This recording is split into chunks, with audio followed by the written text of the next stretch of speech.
Assalamualaikum warahmatullahi wabarakatuh. Hai, hello Delvers. Selamat datang di channel Tamara Delv.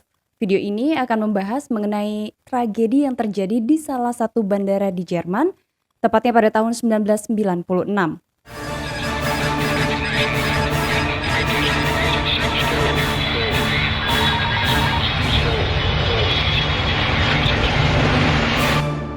Düsseldorf adalah kota di Jerman yang merupakan pusat ekonomi Jerman bagian barat.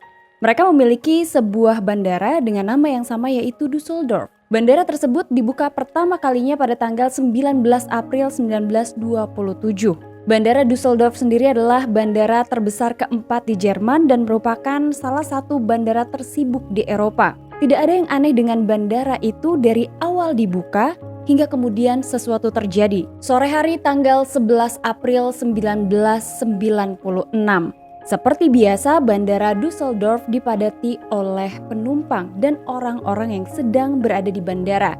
Sebagian penumpang baru saja mendarat dari pesawat, kemudian sebagian lagi sedang menunggu bagasinya, dan ada beberapa penumpang juga yang sedang bergegas ke gerbang keberangkatan untuk mengejar penerbangannya. Sore itu ada sekitar ribuan orang di dalam bandara Düsseldorf. Namun tidak ada satu orang pun yang menyadari adanya kejadian buruk di bandara tersebut.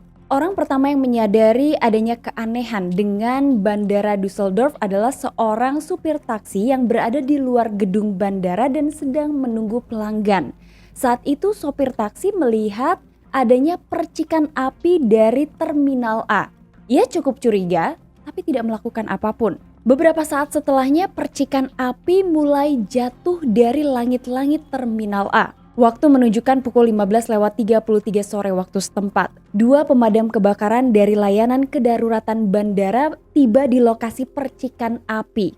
Mereka mencium adanya bau sesuatu yang terbakar tapi tidak menemukan sumbernya. Saat itu kedua petugas pemadam kebakaran menduga bahwa ada kabel-kabel listrik yang terbakar. Sementara itu, di toko bunga yang letaknya tidak jauh dari bandara Düsseldorf, ada seorang pramuniaga yang juga menyadari adanya sesuatu yang aneh dengan bandara itu.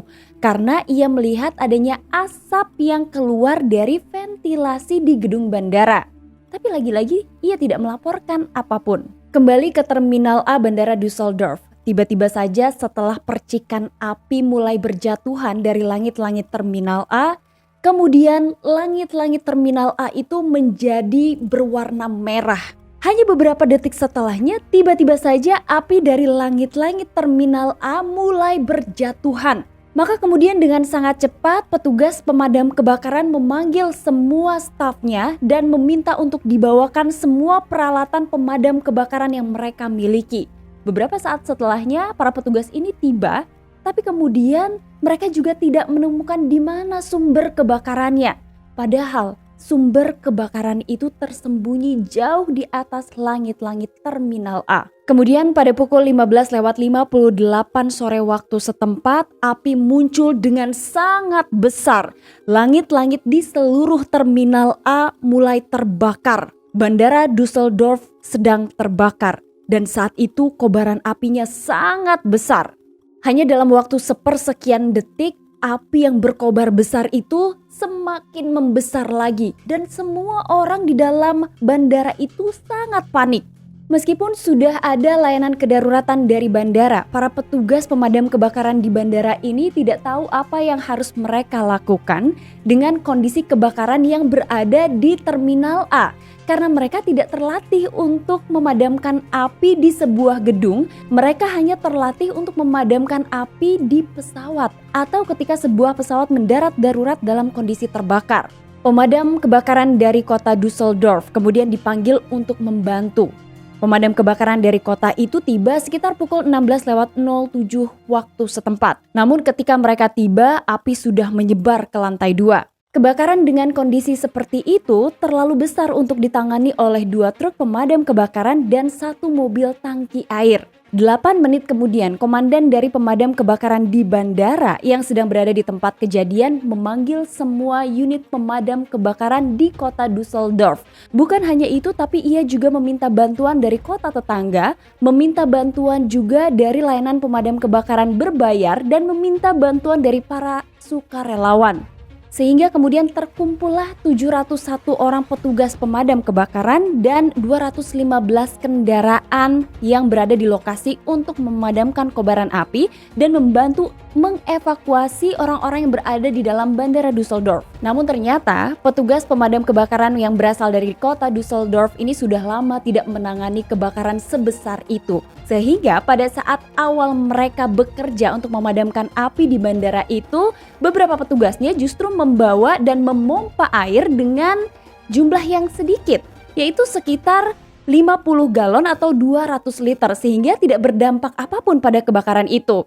Barulah beberapa saat setelahnya, pemadam kebakaran yang lain mulai memompa air dengan jumlah yang lebih banyak, 200 galon atau sekitar 800 liter. Beberapa saat setelahnya, air yang disiram atau disemprotkan oleh pemadam kebakaran ini berhasil membuat api sedikit berkurang. Menurut keterangan para saksi, orang-orang yang berada di dalam Terminal A ketika awal kebakaran terjadi, kemudian pemadam kebakaran dari kota Düsseldorf itu diminta datang ke lokasi kebakaran.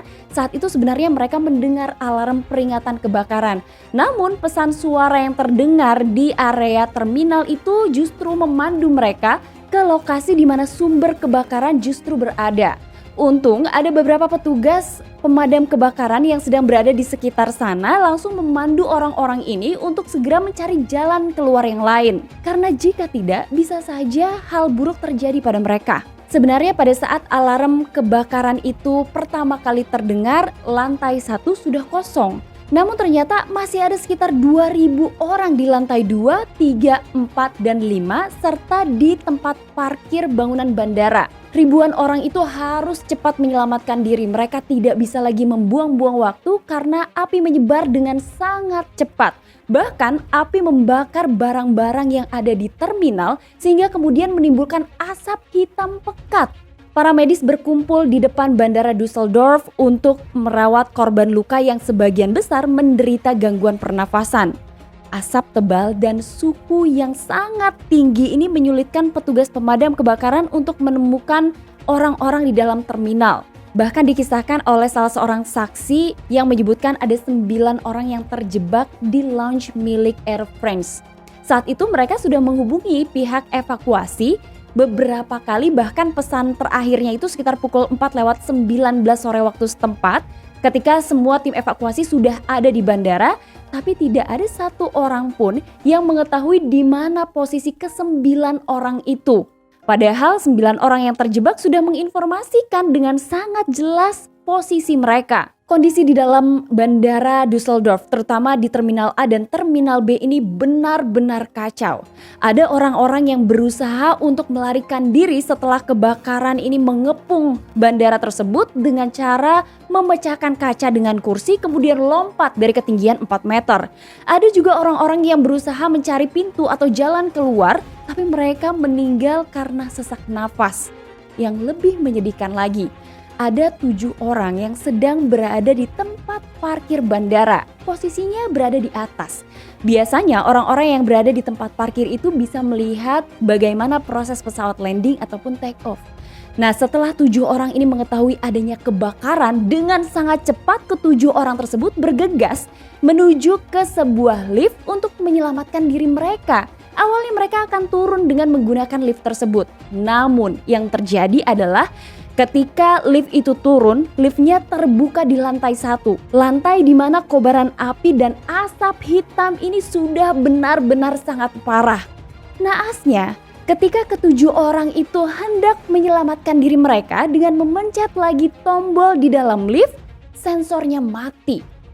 Sehingga upaya untuk melarikan diri tidak berhasil dan 7 orang itu meninggal dunia karena sesak nafas. Selama hampir sekitar 4 jam upaya untuk memadamkan api, akhirnya laporan dari petugas pemadam kebakaran ini menyebutkan bahwa api sudah mulai bisa dijinakkan. Lokasi dengan sisa kobaran api baru bisa dipadamkan sekitar 2 jam kemudian. Asap dan api menghancurkan Terminal A dan juga Terminal B dari Bandara Düsseldorf. Kemudian laporan dari tim evakuasi menyebutkan bahwa ada 17 orang yang meninggal dunia, 2.000 orang dapat diselamatkan, namun sekitar 60-80 orang diantaranya mengalami luka serius, sisanya luka ringan. Kebanyakan dari mereka mengalami gangguan pernafasan. Kebakaran hebat yang terjadi pada Bandara Düsseldorf ini mengakibatkan kerugian bernilai 600 juta US dollar. Karena kebakaran yang terjadi di bandara itu sangat besar, maka kebakaran ini memerlukan proses penyelidikan. Ketika dilakukannya penyelidikan, tim investigasinya menemukan fakta bahwa pada pukul 13.00 siang waktu setempat, ada beberapa pekerja yang sedang melakukan pekerjaan pengelasan di atas langit-langit Terminal A lantai 1. Ternyata tetesan kecil dari logam cair jatuh ke lapisan atas terminal. Di sana terdapat lapisan insulasi polistirena. Lapisan itu memang mudah terbakar dan digunakan di dalam bangunan bandara. Selama lebih dari 2 jam, insulasi memanas hingga tingkat flashover atau gangguan yang berupa loncatan api yang terjadi antara isolator ataupun komponen listrik tegangan tinggi. Kemudian gas yang dilepaskan oleh pembakaran gas polistirena itu akhirnya memenuhi bagian dari langit-langit Terminal A. Dan setelah terakumulasi, terjadi kebakaran hebat. Namun, selain masalah isolasi, Komisi Investigasi menetapkan bahwa sejumlah faktor lain berkontribusi pada kebakaran tersebut hingga dinyatakan sebagai sebuah tragedi. Yang pertama adalah kegagalan para pekerja yang melakukan operasi pengelasan di atas atap lantai 1 untuk melakukan tindakan pencegahan yang tepat. Bahkan atasan dari para pekerja ini tidak melaporkan kepada pihak pemadam kebakaran di bandara. Jika saja mereka melaporkan ada pekerjaan pengelasan bagian atas atap di Terminal A, maka pasti pemadam kebakaran akan menyiapkan pengawasan kebakaran di sana. Di sisi lain, para petugas pemadam kebakaran ini ternyata tidak dilatih untuk melakukan pemadaman api di ruangan. Mereka hanya dilatih untuk memadamkan api di pesawat. Kemudian diketahui adanya faktor lain seperti kurangnya sistem deteksi kebakaran yang tepat di Bandara Düsseldorf. Selain kekurangan detektor asap, Bandara Düsseldorf sendiri tidak memiliki alat penyiram karena memang saat itu belum diwajibkan. Kemudian diketahui juga petugas keamanan bandara gagal mematikan lift begitu api mulai berkobar. Maka dampaknya adalah 7 orang di dalam lift itu akhirnya terjebak dan meninggal dunia. Pada akhir tahun, sidang pengadilan dibuka. Kejaksaan mengajukan dakwaan setebal 700 halaman terhadap 2 tukang las, direktur teknis bandara, arsitek, dan inspektur serta pengawas bangunan. Sidang dengan 26 pengacara pembela, 94 saksi, dan pasukan perwakilan pers berjanji bahwa keadilan akan terpenuhi. Namun, hal itu ternyata berubah menjadi permainan panjang untuk menghindari hukum. Anehnya, persidangan itu bahkan baru selesai selama 5,5 tahun kemudian dengan semua terdakwa dibebaskan. Menurut putusan, kebakaran yang terjadi di Bandara Düsseldorf itu tidak dapat ditelusuri. Namun setelah terjadinya kebakaran besar di Bandara Düsseldorf itu, 3 hari kemudian bandaranya dibuka dengan hanya Terminal C yang diaktifkan. Dan mereka menambah tenda-tenda untuk bisa menampung orang-orang di bandara. Bahkan setelah peristiwa terbakarnya Bandara Düsseldorf itu sendiri, otoritas bandara bertekad untuk tidak mengulangi kesalahan di masa lalunya. Mereka mulai memperbaiki sistem keamanan, memperbaiki segala sesuatu yang berhubungan dengan api, dan terutama juga menambah perlengkapan untuk pemadam kebakaran di bangunan bandara. Setelah itu dikabarkan bahwa Bandara Düsseldorf dihancurkan, kemudian dibuatlah bangunan baru yang sampai saat ini digunakan oleh orang-orang yang akan berangkat di Bandara Düsseldorf. Nah, itulah informasi dari channel Tamara Delf mengenai tragedi kebakaran dari Bandara Düsseldorf. Semoga informasi ini menambah wawasan untuk kita semua. Hai halo Delvers, udah lama kayaknya kangen juga aku untuk bacain 3 komen kalian ya. Yang pertama adalah dari Kak Sena Labiba 26. Makasih banyak, baru tahu ternyata di tahun 1999 ada tragedi terowongan di Italia. Semoga kejadian ini tidak terulang lagi. Amin, doa yang sama juga. Kemudian ada dari Kak Agano, dari Kak Eko Dwitya Kusuma yang sama-sama request pesawat. Di dalam sebuah tragedi yang sedang dibawakan dan bukan pesawat, requestnya tetap pesawat. Terima kasih loh buat kakak-kakak ini, insya Allah ya kalau sumbernya lengkap, datanya lengkap, insya Allah dibahas. Kemudian ada dari Kak Muhammad Hafiz. Kak Tamara, saya mau cerita kalau salah satu video kakak masuk TV. Wow. Saat gua nonton Top Spot ada video kakak namanya Tamara Delf. Untuk kakak juga selamat menunaikan ibadah puasa. Terima kasih banyak. Terus satu lagi ya dari KM Faisal 773. Assalamualaikum, semangat, sukses terus, selalu manfaat. Nyimak support Kak Tamara. Waduh, terima kasih untuk kalian yang sudah support. Terutama Delvers, terima kasih banyak yang sampai saat ini terus support aku. Jangan lupa di subscribe buat kamu yang belum dicek udah subscribe atau belum, cek dulu sekarang. Terus buat kalian yang belum like, di like dulu. Dan sampai ketemu di episode selanjutnya ya. Assalamualaikum warahmatullahi wabarakatuh. Bye bye.